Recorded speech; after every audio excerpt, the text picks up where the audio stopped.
કેન્દ્ર સરકાર દ્વારા 1 જૂનથી અમલી અપ્રુવ્ડ લિસ્ટ ઓફ મોડ્યુલ મેન્યુફેક્ચરર્સના નિયમને લીધે સોલાર ઉદ્યોગમાં આર્થિક સંકટ સર્જાયું છે. સોલાર પેનલ ઉત્પાદકો, ઈપીસી કોન્ટ્રાક્ટરો અને પ્રોજેક્ટ ડેવલપર્સે પ્રધાનમંત્રી મોદી અને કેન્દ્ર સરકારને આ નિયમનો અમલ 1.5 થી 2 વર્ષ માટે મુલતવી રાખવા અપીલ કરી છે. નવા નિયમ અનુસાર સોલાર ઉત્પાદકોને તમામ કાચો માલ અને સોલાર સેલની ખરીદી ફરજિયાતપણે ભારતમાંથી જ કરવી પડશે. વિદેશી આયાત પર પ્રતિબંધ જેવી આ કડક જોગવાઈને કારણે સ્થાનિક સ્તરે કાચા માલ અને સોલાર સેલની તીવ્ર અછત સર્જાઈ છે.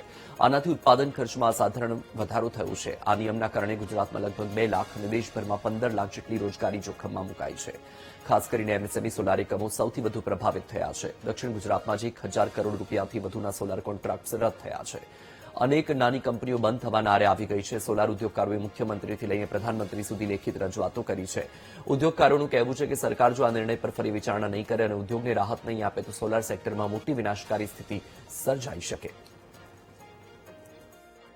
સોલર મેન્યુફેક્ચરિંગમાં દક્ષિણ ગુજરાત સૌથી આગળ છે અને મોટાભાગે એક રીતે વાત કરવામાં આવે તો 60% જેટલું ઉત્પાદન જે સોલરની વાત કરીએ તો તે દક્ષિણ ગુજરાતમાં થઈ રહ્યું છે.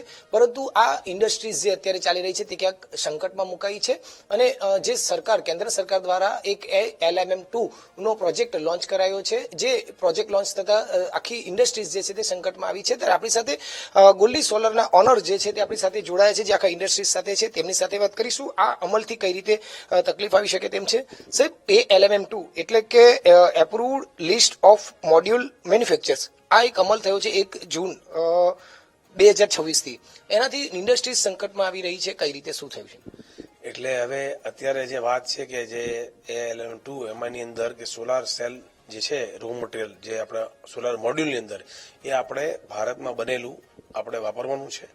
પણ અત્યારે મુશ્કેલી એ છે કે સરકારને મેં જ વિનંતી કરી છે જે ઇન્ડસ્ટ્રીયલિસ્ટ, કેમ કે એ સોલાર સેલ એટલા ઇન્ડિયામાં અવેલેબલ નથી અને એની જે ક્વોલિટી છે એ પણ ઇમ્પ્રુવેશન એમાં ચાલી રહ્યું છે.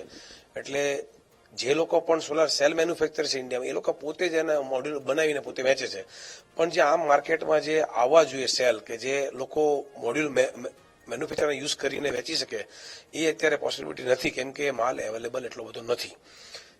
જે મોડ્યુલની કેપેસિટી છે એની સામે સેલ કેપેસિટી બહુ ઓછી છે. એટલે આ બહુ અઘરું વસ્તુ છે અને આનાથી ભયંકર નુકસાન અત્યારે થઈ રહ્યું છે. જે અહીંયા લાખો વર્કરો એની અંદર કામ કરી રહ્યા છે અને આનાથી જે આપણે વાત થઈ કે એની અસર બહુ મોટી, જેમ કે આ લોકોના ઓર્ડર પૂરા નહીં થાય અથવા જેને ઓર્ડર આપવાના થાય તો મોટી મોટી કંપની આ બધાના ઓર્ડર આપેલા, તો આને લીધે લાખો કરોડો રૂપિયાના ઓર્ડર અટવાઈ જશે. હવે આ તમામ ઇન્ડસ્ટ્રીઝની એક જ માંગ છે કે આને 1 થી 1.5 થી 2 વર્ષ જેટલું લંબાવવામાં આવે, એટલે કે 18 મહિનાથી લઈને 24 મહિના સીધું લંબાવી દેવામાં આવે, જેના કારણે અહીંની ઇન્ડસ્ટ્રીઝ પગભર થઈ શકે. બાકી ખૂબ જ મોટી બેરોજગારી અને રોજગારીની પણ મોટી જે ઉપલબ્ધિ છે તેમાં સંકટ આવી શકે તેવી સ્થિતિ સર્જાય તેવી શક્યતા છે. કેમેરામેન સરજુ પારેખ સાથે ધ્રુવ સોમપુરા, VTV ન્યૂઝ, સુરત.